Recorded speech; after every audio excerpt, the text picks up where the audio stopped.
Having a terrific Tuesday. Well, it is Transformers Tuesday.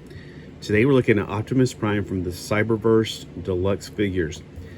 I think the one in stores right now might be the same one, but I don't know. This is actually from before the pandemic or right at the pandemic. This particular figure is amazing. I really do dig it. This is him in truck mode.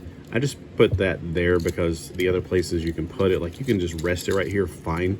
But if you're going to carry it around, it will fall out. There's not really anywhere else I can think of putting it. There's no other official hole. Like, that's not an official hole. There's a hole back here, but clearly it's not meant for that. There's also holes right here, which if I had a figure, I would show you what I think it does. I didn't even think about it. Because I did have a Micro Man. I was about to reach for it. I was like, oh no. He doesn't have the holes in his feet, but there were holes in the feet of the Micro Man that are also 3mm. And they did fit on here. So he's just got magnets on his feet.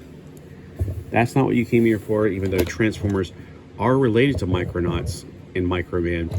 Micro Man came first and gave birth to the Transformers, basically. These were in the original 70s Japanese anime / manga. I think it's just manga. They were the small, like, Hot Wheel cars, so to speak, in the house that they transformed. That's how we got the original Transformers. And this particular one, though, he was part of the Inchman collection. It's a very similar, but not the same. So how do you get this thing transformed? I know that's what you're really more itching to hear about. You want to see, how do we transform it? You got to say, transform. No, you just start popping off things here and there. It comes apart fairly easy, unlike the other Transformer that I just did that was in the same universe, but not the same thing. It was one of those combiner ones. I always wonder what this is in here. All right, so pulling the legs apart. Then we're going to be switching some stuff around after I fold some stuff back right there. That is a really cool little feature that folds back, so it's not like it just is a blatant chest. All right, to get the head up, you just put your fingernail on, pop it up. I always wonder what these are too, because I don't watch the cartoon Cybertron. I don't think I've ever seen a single episode of it.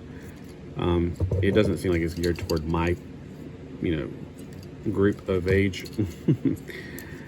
All right, so now for the pieces of on the side here, we just fold them about. The hands are what I have a hard time getting out sometimes. They're meant for little tiny fingers, I guess. Okay, and then this other hand, you just put your fingernail in there, pop it out if you have fingernails. Then you keep folding back things until it's all into place. Now he does have another feature, which if you want to see the matrix, you just pull open his chest and he exposes the matrix. So I imagine he's going around in a park and he comes around and he's like, pulls his chest open and flashes, the matrix.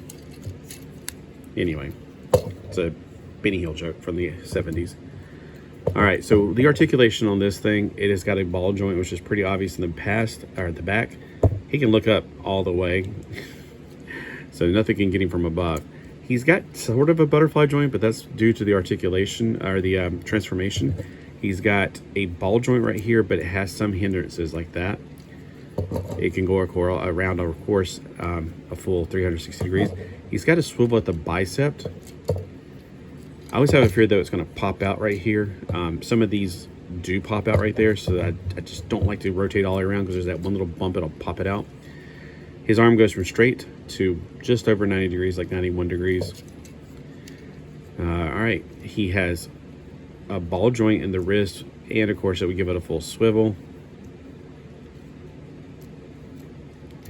Due to the transformation, he has waist articulation. It's rather stiff, which is a good thing. And then his legs are on a ball joint up here, so he can split out this far. The front and back are restricted by butt flaps and skirt. And in his legs, he does have thigh articulation, which is fantastic. I really dig that. Oh, I didn't pull out his feet. I was like about to say, his feet have, no feet. His knees go well over 90 degrees. And he does have feet. The feet do have ankle rockers on them, which is what those little dowels are for. I just always wonder, why are they gray? They distract me because I keep thinking there's a pull out of there, like a gun or something. But speaking of gun, he does have his weapon right here. And I think this is a really cool looking figure. I really like the way his legs look, the way that this one and the one I just did. They both have really cool looking bulky legs, very Popeye-esque. And I think his proportions look really cool and really solid. This is one of my more favorite. I mean, it seems weird that something that's made for younger children is just absolutely great. I mean, it's an all-around fantastic figure. I think it's a really stylized look that I personally enjoy. So let me know if this is part of your collection, and if you've ever gotten all the figures to do the Build-A-Figure, because I got the first half of them, and then the pandemic happened, and I never got the other ones because I was, unable to get to the stores without having to go in with the, all that stuff we had to go through back in the 2020s. So I never did get the other half of these. Now I'm curious if the ones that are currently in stores are exactly the same, because they seem to do that and repackage over and over again. So comment below if you know if the ones that are currently in Walmart's are exactly the same. I don't know if I even still have the Build-A-Figure parts. I may have just abandoned the whole concept because it may be a totally different one now anyway. I don't remember what it was at this point. All right. Y'all have a great day, and I will see you later.